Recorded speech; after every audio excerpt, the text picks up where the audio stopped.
And hello guys, welcome back to a new video. Alright, this is Maxi. So, ngayon mayroon naman akong iPad 4. Daming nagtatanong nito sa akin kung paano siya unlock using iPad's bypass tools. So, medyo conflict siya i-unlock kasi minsan may error. So, ipapakita ko sa inyo paano maiwasan yung mga ganong error. So, bago lahat, huwag niyo munang kalimutan subscribe yung YouTube channel natin and paka-hit na rin yung like and share. So gawin muna natin, dapat naka-normal mode yung unit. Tulad nito, i-connect sa PC.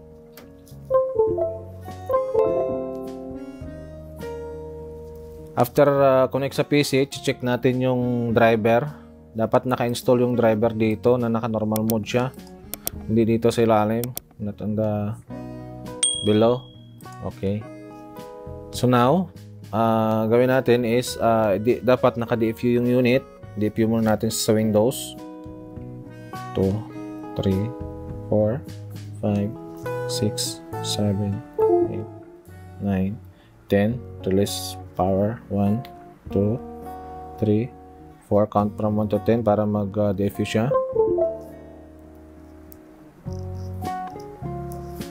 So now, DFU mode ang unit. And yung driver natin naka-install dito properly. Dapat dito siya, hindi sa ilalim. Dapat dito siya para miwasan natin may yung error. So ngayon, after that, proceed tayo sa Mac.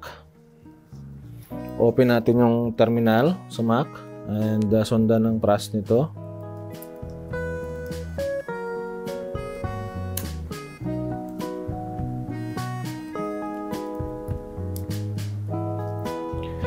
And ngayon, remove natin yung iPad from PC, Windows, and connect natin sa Mac. Press enter, then connect cable.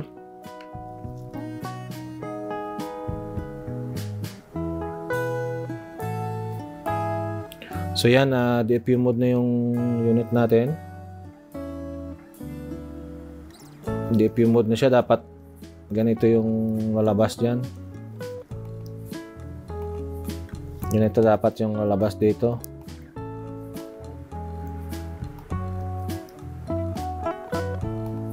Naka-device DFU siya. So ngayon, proceed tayo sa Windows. Remove cable from Mac and connect to Windows.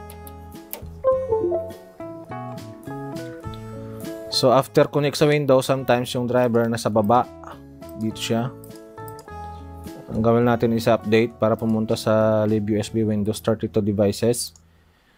So to make sure na yung iPad 4 is pawned, right click and go to properties and events.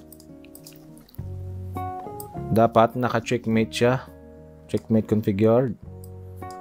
Then yan, proceed na tayo dito sa IPH. So of course, huwag nyo kalimutan i-login yung account nyo.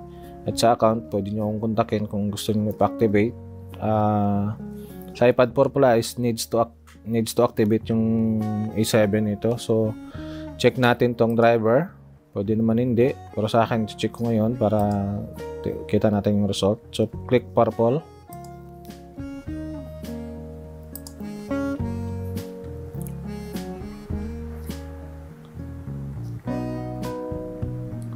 Sa ganitong stage, dapat yung driver natin is mag-send boot na siya ng command. Magre-reboot dapat tong unit sa kalilipat dito. So since na ito yung problema niya, hindi siya nag-boot.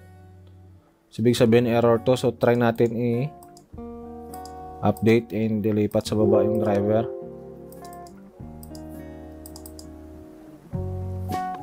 Ito yung magiging error niya.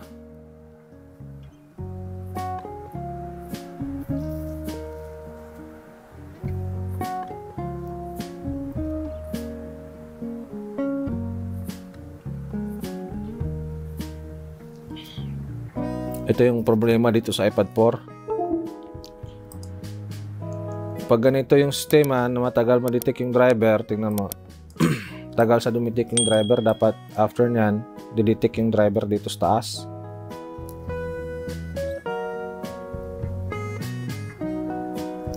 After nyan maya is error nang lalabas dito.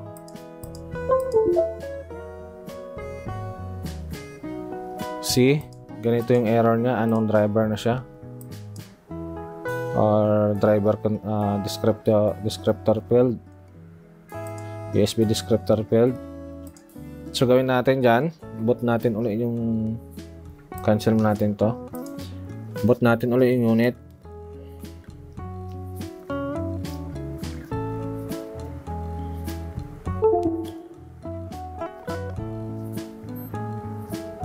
Ito, bago siya mag-boot, now bago mag-boot yung unit, nag-Apple logo, press home and power, balik natin sa DFU.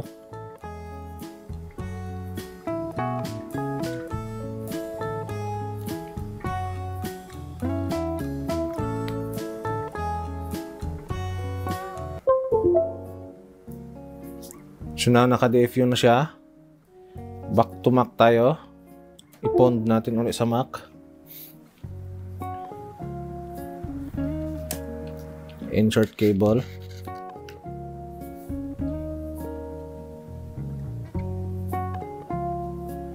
and now remove and connect to Windows.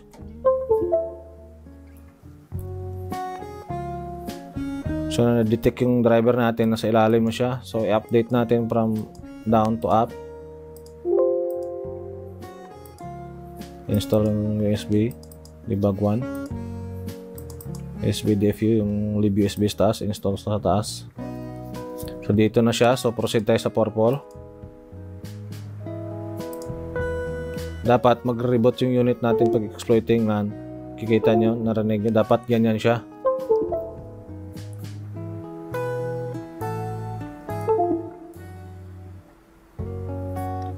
So yan, success yung pag purple natin. Antayin natin ng ilang segundo mag-purple yung unit. So yan, purple na yung unit. So nasa inyo kung ano yung gagamitin nyo. Either DCSD cable or kung anong mga cable na mayroon kayo dyan.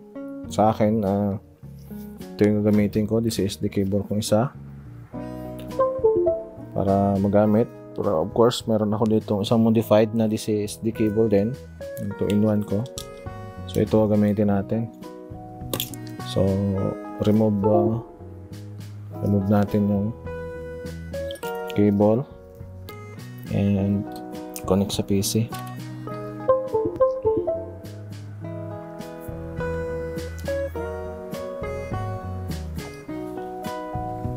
So yan, connected na siya. Pwede tayong mag-ready ito. Check port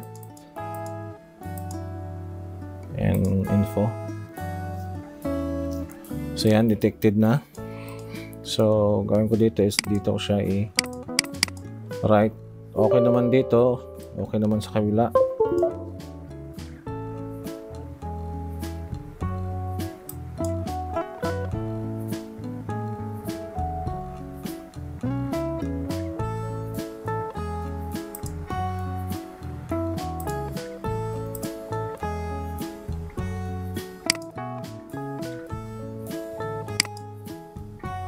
Proceed tayo sa edit, sa change ng SN.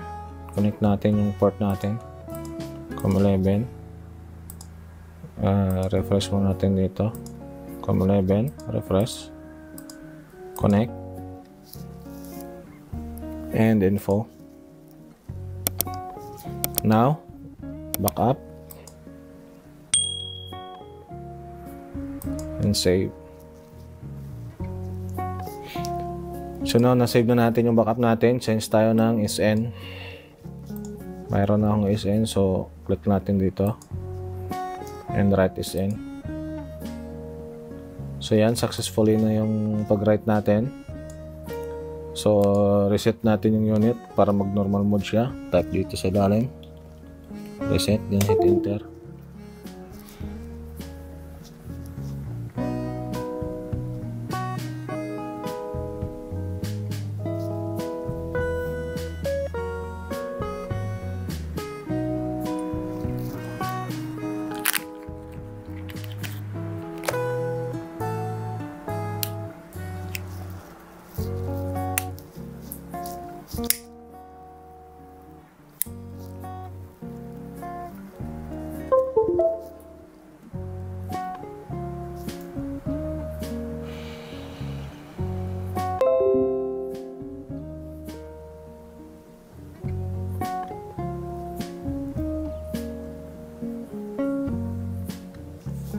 So yan, boot na yung unit natin. Activate natin.